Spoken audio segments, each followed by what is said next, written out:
What happens when a man who has everything tries to humiliate a woman he thinks has nothing? We're taking you inside one of New York's most exclusive restaurants, where a billionaire hedge fund manager, David Sterling, decided to make a young waitress the butt of his jokes for an entire evening. He mocked her job, her future, her very existence. But he never imagined that the woman clearing his table held a secret more valuable than his entire portfolio. Stay with us, because the moment she finishes her shift and walks out the door is a moment of karma so perfect you'll be talking about it for weeks. The air inside La Serenissima was thick with the scent of money and garlic. Located on a discreet corner of Manhattan's Upper East Side, it was the kind of establishment where whispered conversations could move markets, and clandestine affairs could unfold over plates of truffle-laced risotto. The lighting was low and intimate, casting a golden glow on the dark wood panels and the crisp white linen that adorned every table. For the patrons, it was a sanctuary. For the staff, it was a stage, and the performance had to be flawless every night. Isabella Rossi was a master of this stage. At 26, she moved with an economy of motion that bespoke years of experience. Her dark hair was pulled back into a severe, elegant bun, not a single strand out of place. Her uniform, a simple black dress, a pristine white apron, was immaculate. But it was her eyes that held the story. They were a deep, intelligent brown, and tonight they were tired. It was a weariness that went beyond the physical strain of a 10-hour shift. It was the soul-deep fatigue of being perpetually underestimated. "Table 7 needs their check, Izzy, Mr. Henderson," the restaurant's manager murmured as he passed her. He was a kind, portly man with a fringe of grey hair who treated his staff with a paternal respect that was rare in the industry. And the Martins just sat down at table 12. The usual for them, a bottle of the '09 Barolo to start. On it, David, Isabella replied with a small professional smile. She collected the leather bill folder for table 7, gracefully sidestepped a busboy carrying a heavy tray, and approached the celebrating couple. They were regulars, nice people who always asked about her day and meant it. They were the reason she could still find moments of genuine connection in a job that often felt like serving ghosts in expensive suits. The chime above the heavy oak door announced new arrivals. Isabella glanced over reflexively. 2 men stood at the hostess stand, silhouetted against the city lights. One was of average height, with a slightly apologetic posture, as if he were constantly trying to shrink himself. The other was tall, impeccably dressed, in a custom-tailored Tom Ford suit that probably cost more than Isabella's last 3 rent payments combined. A Patek Philippe Nautilus gleamed on his wrist, its diamonds catching the light. His face was sharp, handsome, in a predatory way, with slicked-back dark hair and an air of absolute, unshakable entitlement. This was David Sterling. Isabella felt a familiar knot tighten in her stomach. She'd seen his type 1,000 times, new money mostly. Men who confused net worth with self-worth and believed their American Express black card gave them dominion over all lesser mortals. "Do you have a reservation, sir?" the young hostess asked, her voice trembling slightly under his intense gaze. David Sterling didn't even look at her. He scanned the dining room as if he were assessing property. Sterling. Table for 2. He didn't phrase it as a question. It was a declaration. The hostess fumbled with her tablet. I don't seem to have a Sterling down for tonight, sir." David let out a short, incredulous laugh. His associate Marcus Thorne shifted uncomfortably. "David, I told you I should have called ahead," Marcus muttered. "Don't be ridiculous, Marcus." David scoffed, finally turning his cold blue eyes on the hostess. "Listen, sweetheart. My name is David Sterling. I'm the CEO of Sterling Capital. When I want a table appears. Understand? Now go find one." Mr. Henderson, ever vigilant, began to glide over. But Isabella, whose section included the only available deuce, knew it was her problem to solve. She caught her manager's eye and gave a subtle nod. "I'll handle it." She approached the trio with a placid expression. "Gentlemen, my apologies for the confusion. We had a last-minute cancellation. Your table is right this way." David's eyes swept over her, a flicker of appraisal, followed by immediate dismissal. He saw the uniform, the apron, and nothing else. He grunted an affirmation and followed her Marcus, trailing behind like a pilot fish. She led them to a prime table by the window, overlooking the quiet, tree-lined street. "May I get you started with some water, sparkling?" Or still, she asked, her voice even and polite. "Sparkling." "San Pellegrino. And bring the wine list," David commanded, already pulling out his phone. He didn't say please. He didn't make eye contact. Isabella had ceased to exist for him the moment her function was served. She returned moments later with the water and 2 heavy leather-bound wine lists. As she poured the sparkling water, David was speaking loudly into his phone, his voice cutting through the sophisticated hum of the room. "No, you tell him the offer is final. 350 million. He takes it by Monday, or we go hostile. I don't care about his father's legacy. This is business, not a charity. Legacy doesn't show up on a balance sheet." He laughed, a harsh, grating sound. "All right, call me when it's done." He ended the call and tossed the phone onto the table. Marcus winced. "David, could you be a little more discreet?" Discreet? Why, David leaned back, a smirk playing on his lips. He gestured vaguely around the room. "Look at this place, Marcus. It's a museum of ambition. Everyone here is either rich or wants to be. Let them hear. It gives them something to aspire to." His gaze fell on Isabella as she stood patiently by the table. "Speaking of which," he said, his voice dripping with condescension. He picked up the wine list, but his eyes were fixed on her. "Let's see. What would you recommend?" He tapped a page. "Here's a 2015 Domaine de la Romanée Conti. $12,000 a bottle. Do you even know how to pronounce that, sweetheart?" Isabella's polite mask didn't slip. "Domaine de la Romanée Conti, monsieur," she said, her French pronunciation flawless. "It's an excellent choice. Very bold notes of black cherry and forest floor, an unforgettable vintage. However, if I may, the acidity might be a bit aggressive for the veal saltimbocca. The Garja Barbaresco might be a more harmonious pairing." A flicker of surprise crossed David's face before it was replaced by amusement. He looked at Marcus as if to say, "Can you believe this?" "She has an opinion," David chuckled. "How quaint." "No. We'll have the Romanée Conti. I'm in the mood for something aggressive." He leaned forward, lowering his voice to a conspiratorial, insulting whisper that was still loud enough for her to hear clearly. "You know, I bet the commission on that bottle is more than you make in a week." "Must be exciting." Isabella's jaw tightened, almost imperceptibly. "A very good choice, sir. I'll have the sommelier decant it for you immediately." She turned and walked away, her back straighter posture, a silent rebuke. At the service station, her hands trembled slightly as she entered the order into the POS system. It wasn't the insult itself. It was the casual cruelty, the assumption that her life was so small, so pathetic, that his idle commentary was the most exciting part of her day. Mr. Henderson appeared at her elbow. "Everything all right over there, Izzy? He seems like a real piece of work. He's just a man with a loud voice and a small soul, David." She said, her own voice quiet. Nothing I haven't handled before. But as she watched the sommelier carry the precious bottle over to David's table, with the reverence of a priest carrying a holy relic, she knew this night would be different. This wasn't just another arrogant customer.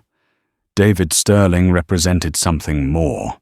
He was the embodiment of a philosophy she despised, that human beings were either assets or liabilities, winners or stepping stones for the winners.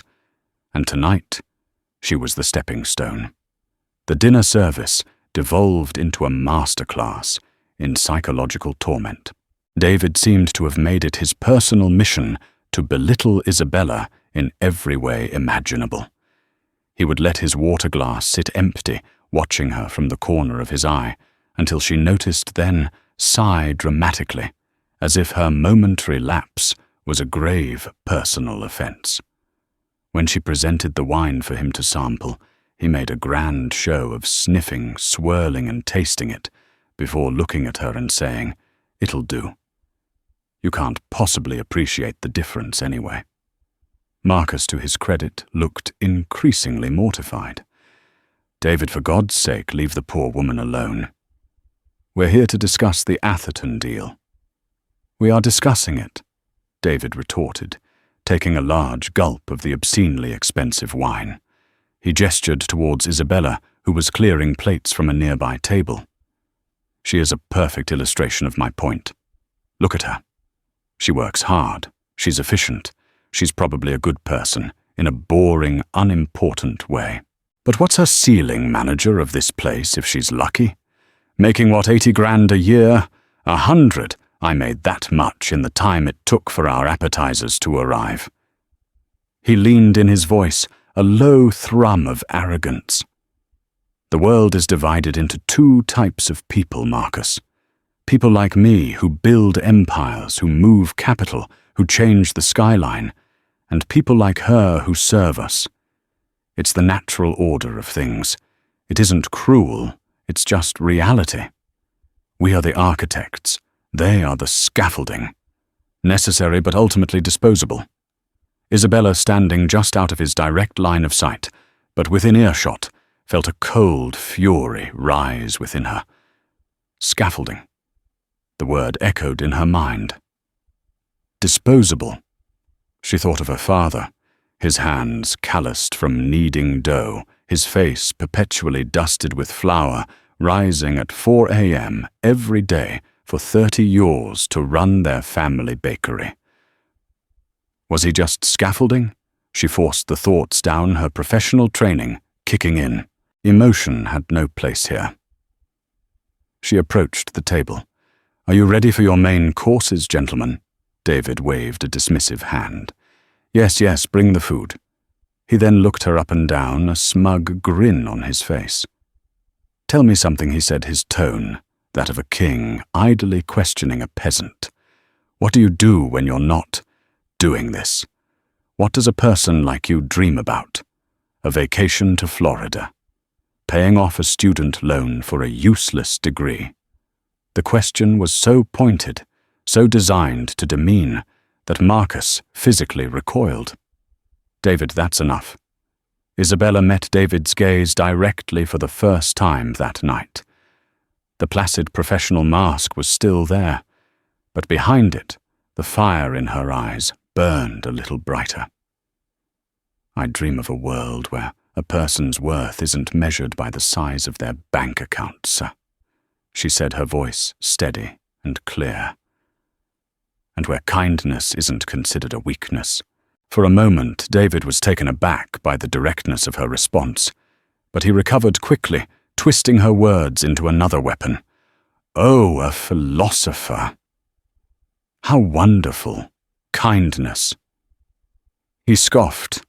"Kindness is what you tell people to have when you have nothing else to offer. I offer results. I offer wealth. I offer power." Which do you think actually changes the world? Before she could answer, the main courses arrived. She served them with practiced efficiency, placing David's veal saltimbocca in front of him. As she did, he subtly shifted his wine glass, just enough so that her arm brushed against it. A few drops of the dark red liquid splashed onto the pristine white tablecloth. "Clumsy," he snapped, though they both knew he had caused it. "Look at this mess. Is this the kind of service this place offers? For these prices, get your manager. Now." It was a classic power play. Create a problem, blame the subordinate, and assert dominance by demanding to speak to their superior. Isabella felt the eyes of the surrounding tables on them. The humiliation was now a public spectacle. She didn't flinch. "My deepest apologies, sir. It won't be necessary to bother Mr. Henderson. I will take care of it immediately." She retrieved a fresh napkin, and with a deft, practiced movement, folded it, and placed it over the small stain, completely concealing it. "There you are, sir. Please enjoy your meal before it gets cold." Her composure seemed to infuriate him more than any outburst would have. He had wanted her to crumble, to cry, to run for her manager in a panic. Instead, she had handled it with a grace that subtly undermined his authority. He ate his meal in a simmering silence, while Marcus picked at his food, the atmosphere at the table now toxic. When they were finished, Isabella cleared the plates. David watched her every move. As she returned with the dessert menus, he stopped her. "Don't bother. Just the check." He pulled out his black card and slid it onto the table. When Isabella returned with the bill, he took his pen signed with a flourish and then held the leather folder out to her. "A little something for your trouble," he said, his voice oozing false sincerity. "Maybe you can put it towards a course on how to wait tables without spilling things on the customers." Isabella took the folder. "Thank you, sir. I hope you have a pleasant evening." She walked away without looking back. She didn't need to. She could feel his arrogant, mocking gaze on her back. At the POS station, she opened the folder. The bill was for $12,784.50, mostly for the wine. On the tip line, David had written a single bold number, $5. Below it in the memo line, he had added a note, "Don't spend it all in one place, sweetheart." It was the final pathetic salvo, the ultimate act of disrespect. Not just a bad tip, but a calculated symbolic gesture to remind her of her perceived station in his world. $5, a pittance, an insult. Her colleagues who had witnessed parts of the ordeal gathered around. "What a jerk," the busboy muttered. "I'd accidentally spill a whole tray of water on him on his way out." Isabella simply slid the credit card slip into the till. "It doesn't matter," she said, her voice betraying a hint of the exhaustion she now felt. "He's gone. The night is almost over." An hour later, the restaurant was emptying out. Isabella finished her side work, polishing cutlery and refilling salt shakers, the repetitive motions a balm to her frayed nerves. She untied her apron, the symbolic shedding of her role for the night. "You handled that table remarkably well tonight," Izzy Mr. Henderson said, doing his final walk-through. "Most people would have quit on the spot. I've already voided that tip, by the way. The house will cover it. We don't let our staff get treated like that." "Thank you, David. But you don't have to." "It's okay." "No, it's not," he said firmly. "People like him need to learn that their money doesn't make them gods. You have more class in your little finger than he has in his entire bank." He patted her shoulder. "Now go on, get home. You look exhausted." She gave him a grateful smile, grabbed her worn leather satchel from her locker, and pushed open the heavy kitchen doors, stepping out into the cool night air of the service alley. The city was still alive, a symphony of distant sirens and rumbling traffic. She took a deep breath, letting the anonymity of the New York night wash over her. The humiliation, the anger, the weariness, she let it all go. The performance was over. She walked around the corner to the front of the restaurant. Standing by the curb, waiting for the valet to bring his car around, was David Sterling. Marcus was with him, looking impatient. David was on his phone again, laughing. "So I left her a $5 tip," he was saying, loud enough for anyone nearby to hear. $5. You should have seen her face. Priceless. Probably ruined her whole month. Isabella stopped in the shadows, just watching him. She saw the valet jog up the street and return not with David's silver Mercedes S-Class, but with something else entirely. It slid up to the curb with a low, guttural growl that sounded like a panther clearing its throat. It was a machine of impossible angles and breathtaking aggression. A Lamborghini Aventador SVJ, a hypercar so rare and so expensive it made David's Patek Philippe look like a toy from a cereal box. Its paint was a searing, brilliant Giallo Orion, a vibrant, almost violent yellow. It didn't just occupy the space, it dominated it. David stopped talking, his jaw slackening. He and Marcus stared, as the valet, looking almost nervous to be touching such a vehicle, held the scissor door open. "Your car, ma'am," the valet said, his voice filled with reverence. And out of the shadows, Isabella Rossi walked. She didn't look tired anymore. The weary waitress was gone, replaced by a woman of immense poise and power. She walked past the stunned billionaire, not with arrogance, but with a quiet, unshakable confidence. She handed the valet a $50 bill. "Thank you, Thomas. Drive safely tonight." "Always, Miss Rossi," he said, with a genuine warm smile. Isabella slid gracefully into the driver's seat.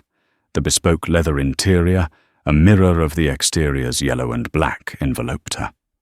Before closing the door, she turned her head and looked directly at David Sterling. Her expression wasn't angry or smug. It was something far more devastating: pity. "Enjoy your evening, Mr. Sterling," she said, her voice calm and cool. "And thank you for the $5. I'll be sure not to spend it all in one place." With that, she pulled the scissor door down. The 6.5-liter V12 engine roared to life with a deafening, magnificent explosion of sound that echoed off the brownstones, a primal scream of defiance and power. The Lamborghini pulled away from the curb, its taillights disappearing into the river of New York traffic, leaving David Sterling standing on the sidewalk, his mouth agape, the $5 insult, feeling like a lifetime of misjudgment, crashing down on him all at once. The scaffolding had just driven off in a castle. For a full minute, David Sterling remained frozen on the sidewalk. The thunderous echo of the Aventador's engine faded, replaced by the mundane sounds of the city. But in his mind, the roar was deafening. It was the sound of his perfectly ordered world cracking at the seams. Marcus was the first to speak, his voice a mixture of awe and unrestrained amusement. "Well, I'll be damned." He breathed, a slow grin spreading across his face. Wow. Did you see that the waitress?" David didn't respond. He was replaying the scene in his head, every detail seared into his memory. The valet's deference, her calm, Ms. Rossi, the effortless way she commanded a machine worth over $500,000. The pity in her eyes. That was the worst part. Not anger, not triumph. Pity. It was an emotion he inspired in no one. He inspired fear, envy, resentment, even admiration. But pity was for the weak. Pity was for waitresses. "Her name is Ms. Rossi," Marcus added, unable to help himself. He clapped a hand on David's shoulder. "Looks like some people serve by choice, David. Maybe her dreams are a little bigger than a vacation to Florida." The comment, a direct echo of David's own earlier jibe, landed like a physical blow. He flinched, shrugging off Marcus's hand. The valet finally arrived with his Mercedes, a car that only moments ago had felt like a symbol of ultimate success. Now it seemed pedestrian boring. He tossed the valet a $100 bill without looking at him and got into the driver's seat. The drive home was silent. Marcus wisely kept his mouth shut, sensing the volatile storm brewing in the man next to him. David's hands gripped the steering wheel so tightly his knuckles were white. This wasn't just a bruised ego. It was a fundamental challenge to his entire belief system. He had built his life on a simple, brutal hierarchy. There were predators, and there were prey. He was a predator. She was supposed to be prey. But the prey had just revealed itself to be a far more dangerous predator than he could have imagined.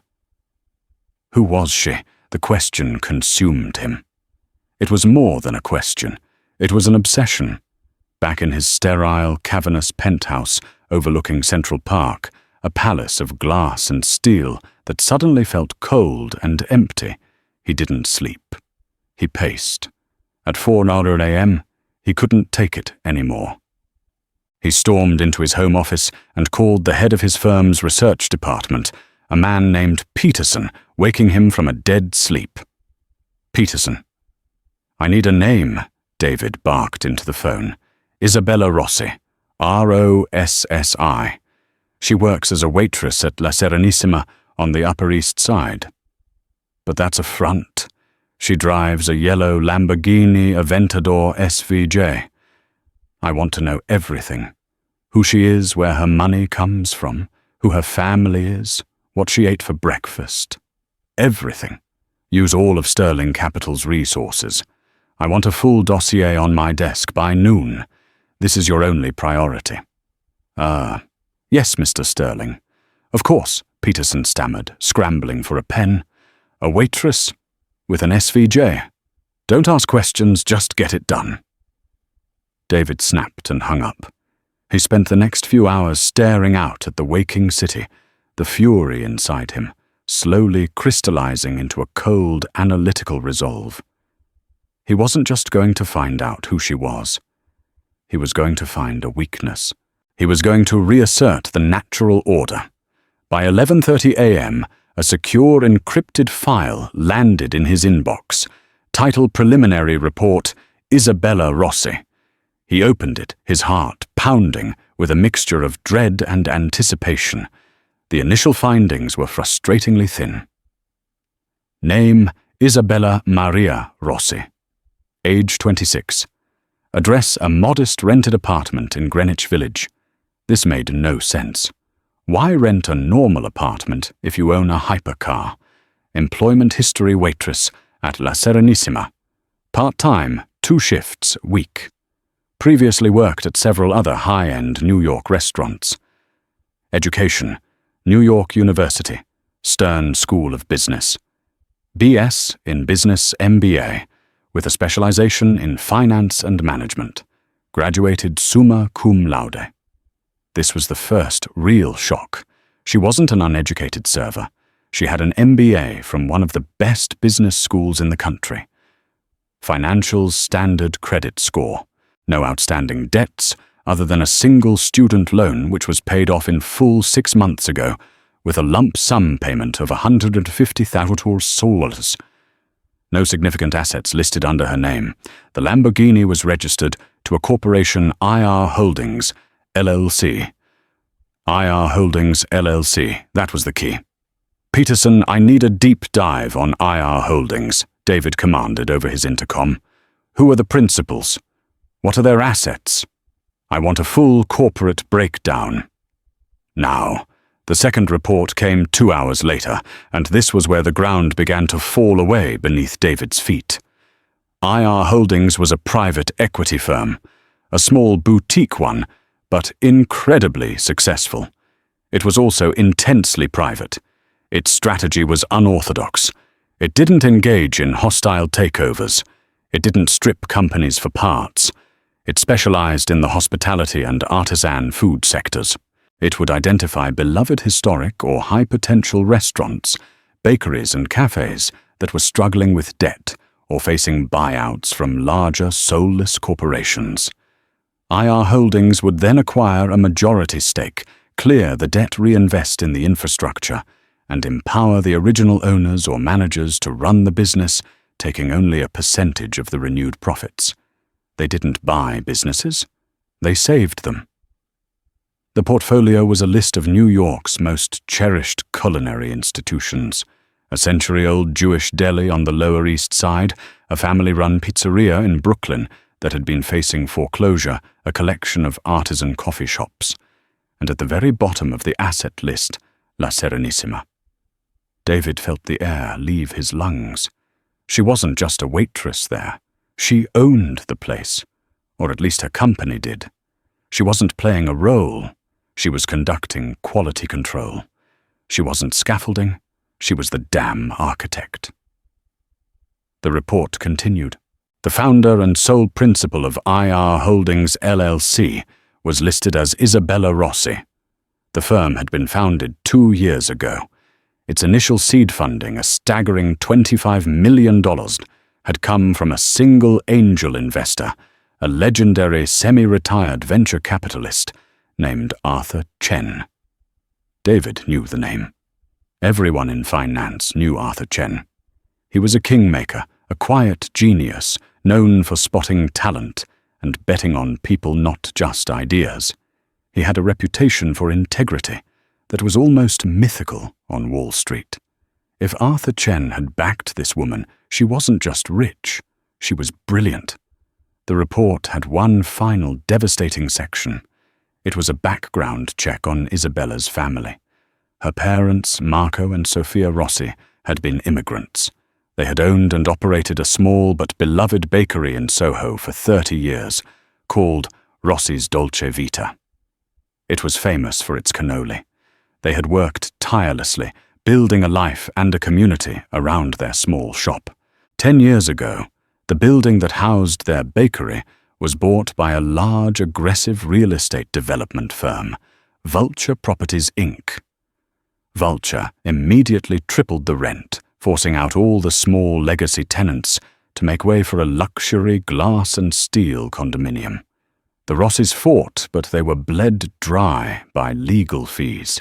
They lost their business, their life's work. Marco Rossi suffered a massive heart attack 6 months later. Sofia passed away 2 years after that, of what the family called a broken heart. David stared at the name. Vulture Properties, Inc. A cold sweat broke out on his forehead. He frantically typed the name into his own company's internal database. He searched through old acquisition records through the labyrinthine maze of shell corporations and subsidiaries that Sterling Capital used to insulate itself from its more unsavory dealings. And there it was. In 2015, Sterling Capital had acquired a controlling interest in a portfolio of mid-level real estate firms to expand its property division. One of those firms, a small, aggressive outfit with a reputation for ruthless tenant displacement, was Vulture Properties, Inc. They were a subsidiary. He owned them. His company, his capital, his ambition, his philosophy of creative destruction had been the instrument of her family's ruin. The phone on his desk rang. It was Marcus. "Did you find out who she is?" Marcus asked, a note of excitement in his voice. David couldn't speak. He stared at the screen at the story of the Rossi family, at the name of his own company. The brash, arrogant billionaire who had mocked a waitress for her station in life had just discovered that he was the villain in her story. He hadn't just insulted a stranger.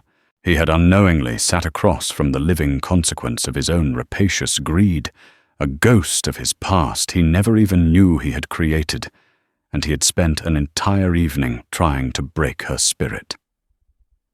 The Lamborghini wasn't a symbol of her wealth. It was a weapon. It was a declaration of war. And he had just found out he'd been fighting on the wrong side of it for a decade. The revelation did not strike David Sterling like a lightning bolt. It was more insidious, like a slow-acting poison seeping into his veins. The encrypted file on his screen was no longer just data. It was a testament, a eulogy for a life he had extinguished with the casual indifference of a god swatting a fly. Vulture Properties, Inc. The name itself was a sick joke, a cartoonishly evil moniker for a subsidiary he hadn't even bothered to remember he owned. It was a minor asset in the colossal portfolio of Sterling Capital, a rounding error on the balance sheet. But that rounding error had cost the Rossi family everything. He stumbled away from his desk, a wave of nausea washing over him. The panoramic view from his penthouse A sight that usually filled him with a sense of dominion and power now seemed to mock him. Every gleaming skyscraper, every pinprick of light represented a world of stories of families like the Rosses, of lives he had never considered, never cared to consider. His empire, built on the aggressive acquisition of assets, suddenly felt like a monument to his own profound ignorance. He wasn't a titan of industry. He was a vandal who had mistaken destruction for creation. For 2 days, he was a prisoner in his own gilded cage. He didn't answer calls, not even from Marcus, who left a series of increasingly concerned voicemails. He didn't eat. He drank.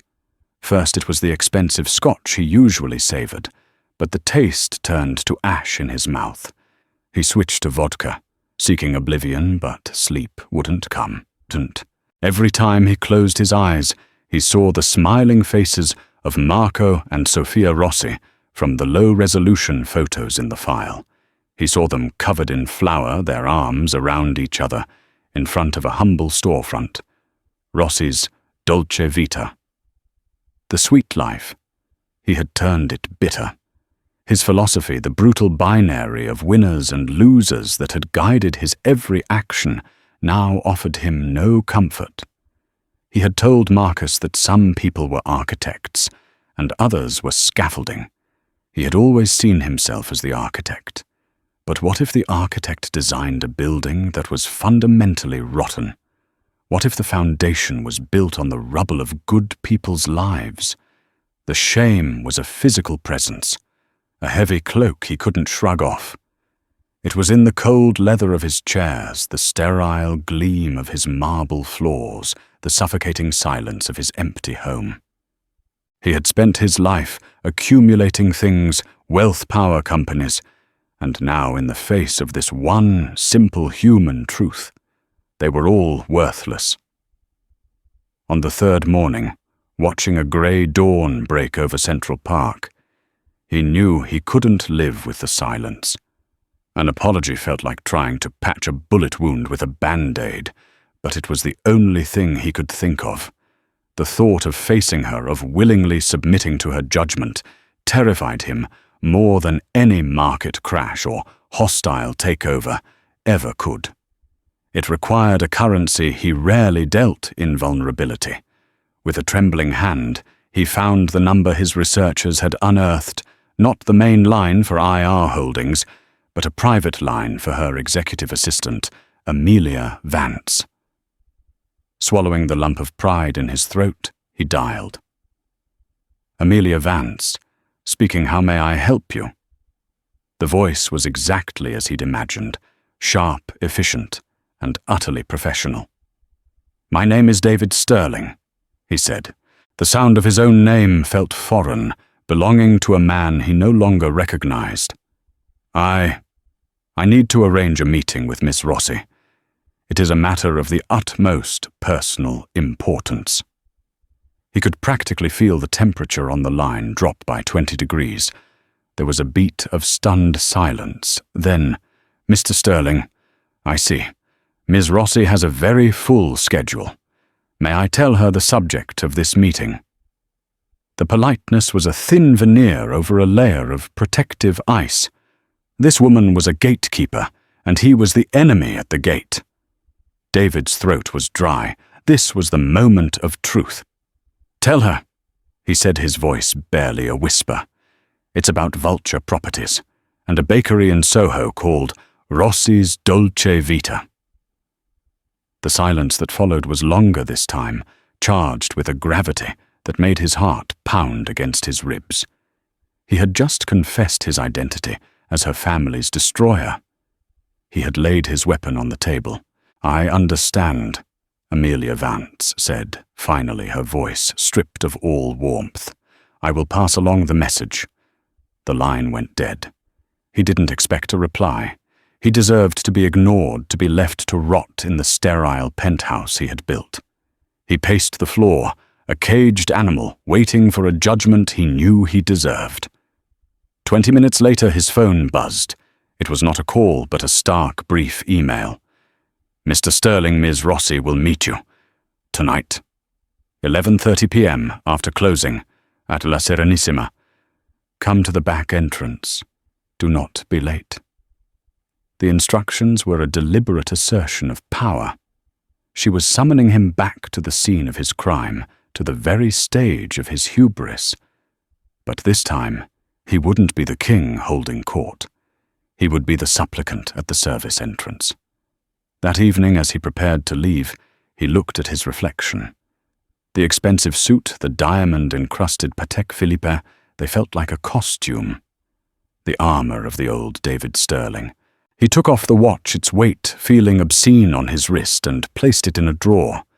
He changed out of the suit and into a simple dark cashmere sweater and grey trousers. He was not going as a CEO. He was going as a man stripped of his titles and his wealth to face the ghost he had created. He drove himself, taking an anonymous black sedan from his building's garage, the familiar comfort of his chauffeured S-Class, feeling unearned. The service alley behind La Serenissima was even grimmer up close. It was a narrow canyon of brick and dumpsters smelling of stale grease and disinfectant. He found the heavy unmarked steel door and knocked the sound echoing flatly in the confined space. A moment later, the door swung inward. Isabella Rossi stood there, silhouetted by the harsh light of the kitchen. She was not the weary waitress, nor the untouchable CEO in the Lamborghini.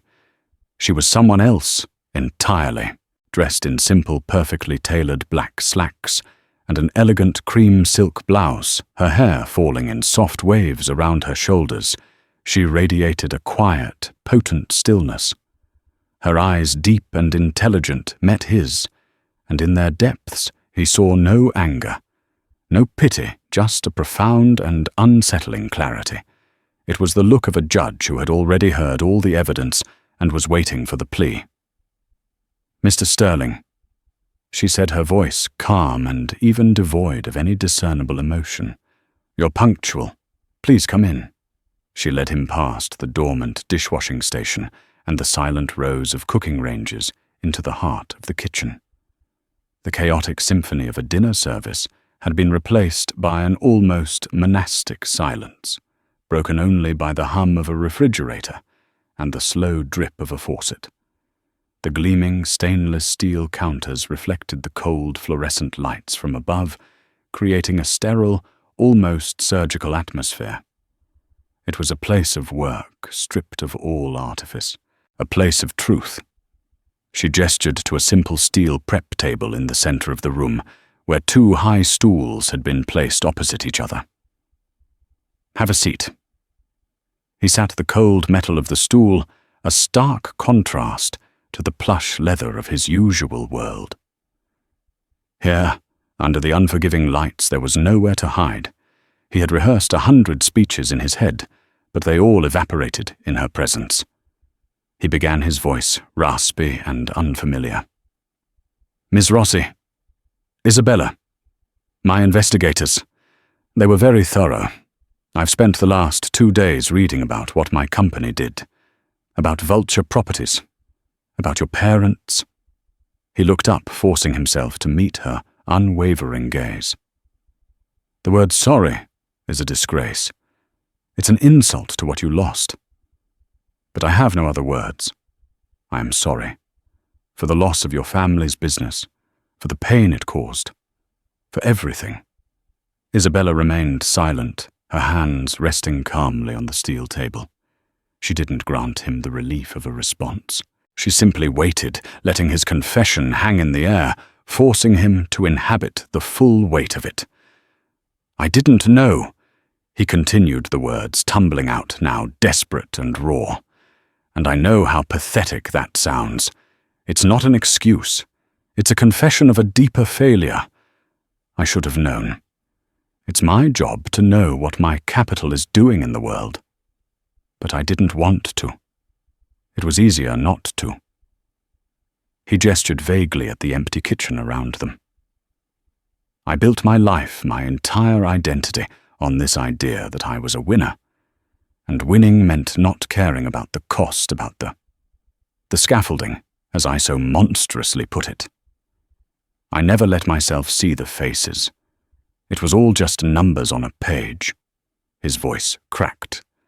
And then I sat at your table, in this restaurant which I now know you own. And I, the man whose company had taken everything from your family, had the audacity to lecture you about your station in life. The irony is so grotesque. I am ashamed. I am ashamed down to my very soul. He finally fell silent, emotionally spent. The only sound was the drip, drip, drip of the faucet, each drop marking a second of his penance. Finally, Isabella spoke, her voice soft, but resonating with the strength of forged steel. Do you know why I work the floor here, Mr. Sterling? Not just here. In every establishment IR Holdings acquires. I work a few shifts a month as a server or a hostess, or even helping the prep cooks. He could only shake his head, captivated. I do it to remember, she said, her eyes looking past him for a moment, as if seeing a memory. My father, Marco, was the heart of his bakery. But my mother, Sofia, she was the soul. She worked the counter. She knew every customer's name, knew their children knew when they were celebrating and when they were grieving. She told me, Isabella, you can't understand a business by looking at a ledger. You have to look into the eyes of the people you serve. That's what I do here. I look into their eyes. I listen. I remember that every plate of food, every glass of wine is part of a human story. She leaned forward, her gaze sharpening, pinning him to his seat. You spoke of your philosophy. Let me tell you about my father's. He believed a business was a living thing, a trust. He sponsored the local kids' baseball team. He gave free pastries to the firehouse down the street. When a family in the neighborhood lost their apartment in a fire, he organized a fundraiser. He created a kind of wealth that you can't liquidate, the kind that grows when you give it away. Your company didn't just bulldoze a building, David. It ripped the heart out of a community. Using his first name was a deliberate, intimate strike. It was no longer a formal meeting. It was a personal reckoning. She stood and walked to a cooling rack where a single, beautifully imperfect loaf of sourdough bread sat. The baker's last creation of the night. She took it in her hands, her touch gentle and reverent.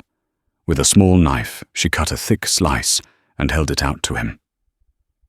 The head chef here, his name is Antoine. This is from his starter, Sophie. He's been feeding and cultivating it for 15 years. It survived a kitchen fire at his last restaurant. It has a history. It has resilience. It has a soul. She said, her voice thick with emotion. That night you tried to make me feel worthless. You almost succeeded. You almost made me hate this work, this beautiful, honorable work. But you failed. Because my foundation is stronger than your contempt. David took the slice of bread. It was still faintly warm. The crust was hard, the inside soft and fragrant. He held it in his hand, this simple, honest thing, and it felt more real and valuable than anything he owned. What you've built, he whispered. What you are doing. It's better than anything I've ever created. It's not better, she corrected him gently. It's just built on a different foundation. He knew then what he had to do. It wasn't about a grand gesture to clear his conscience. It was about a small act of justice.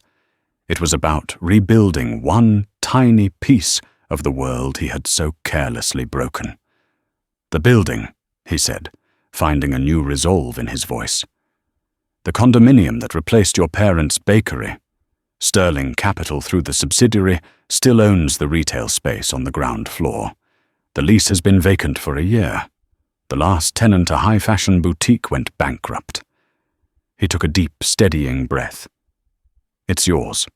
I'll instruct my lawyers to draft the transfer of title tomorrow. Not to you, to IR Holdings. Consider it restitution, an attempt to restore what was taken. Rebuild the bakery. Rebuild your father's legacy. My company will bear the entire cost." Isabella stared at him, her face a mask of careful neutrality. She searched his eyes, looking for the angle, the tax write-off, the PR spin. She found nothing but the raw, desperate sincerity of a man trying to find his way back from the wilderness. After a long moment, she gave a single deliberate nod.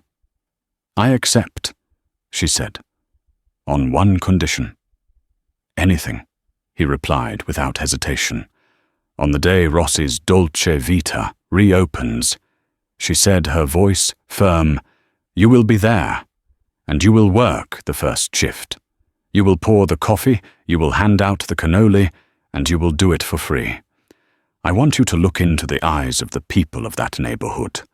I want you to see their faces and learn their names. It's not a punishment, Mr. Sterling. It's an education."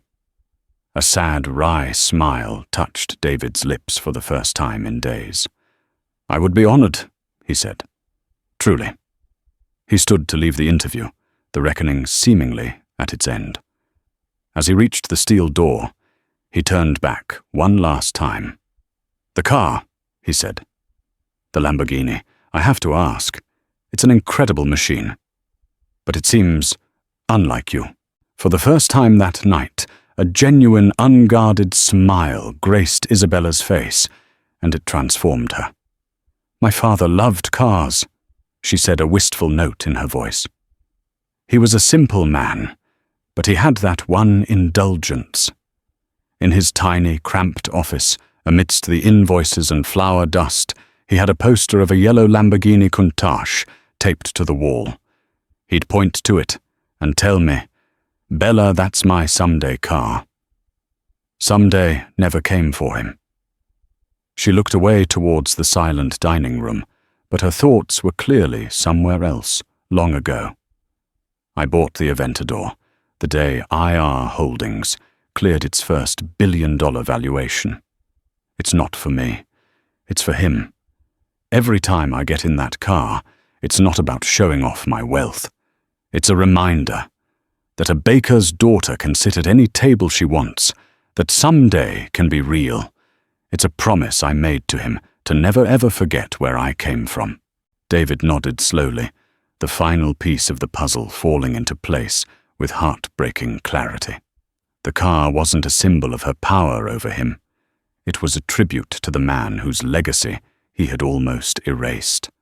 He walked out of the kitchen and into the cool, dark alley, leaving the King of Wall Street dead and buried on the cold stainless steel floor inside. He was just David now, a man with a long road ahead and a single slice of bread in his pocket, reminding him of the foundations he had to rebuild. In the end, this wasn't just a story about a billionaire and a waitress. It was a story about two different kinds of wealth, the kind you keep in a bank and the kind you build in your heart. David Sterling learned that the hardest lesson of all that true power isn't about looking down on people, but about lifting them up.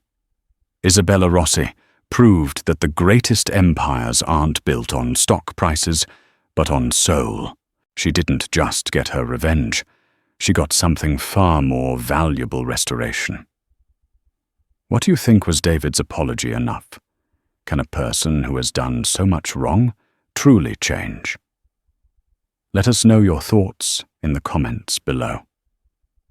If this story moved you and made you think about the true meaning of success, please give this video a thumbs up, share it with your friends, and make sure you subscribe to our channel for more true stories that uncover the drama and heart of the human experience.